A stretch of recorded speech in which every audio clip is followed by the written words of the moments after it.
এটা হচ্ছে 12 Pro Max। কন্ডিশনটা দেখুন, একবারে আলোর রিফ্লেকশনের দেখাচ্ছি আপনাদেরকে, যাতে একটা বালুকণা থাকলে আপনারা বুঝতে পারেন কী পরিমাণে নতুন, বুঝতে পারতেছেন। 12 Pro Max, 128 GB, ব্যাটারি হচ্ছে 89%, একবারে অরিজিনাল। যেহেতু এটা জাপান ইউজ, তো জাপান ভ্যারিয়েন্ট, আপনাদেরকে বলার কিছু নাই যে এখানে মানুষ এগুলো চেঞ্জ করে না সাধারণত, কারণ এগুলো চেঞ্জ করার থেকে কিনাটাই খুব ইজি। সো আমাদের যে ধারণা যে এটা ওটা চেঞ্জ করে বিক্রি করবে, এগুলো এখানে হয় না, আর এগুলোর জন্য আমাদের অত টাইম থাকে না।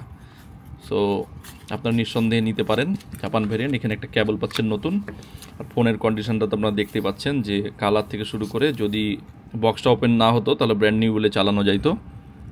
আর এটার ওপরে প্রোটেক্টর আছে। সো এই যে যা দেখছেন এগুলো সব প্রোটেক্টরের ওপরে, প্রোটেক্টরও চেঞ্জ করা লাগবে না আপাতত, এত ভালো কন্ডিশনে আছে। এটার দাম একদম রাখতে পারবো 61,000 টাকা, এর নিচে রাখা সম্ভব না, কারণ কন্ডিশন আপনারা নিজেই দেখলেন। আর যারা নিতে চান তারা যোগাযোগ করবেন এই যে এই নাম্বারটাতে, কন্ট্যাক্ট নাম্বার দিয়ে দিচ্ছি, দেখেন এই নাম্বারটাতে যোগাযোগ করবেন।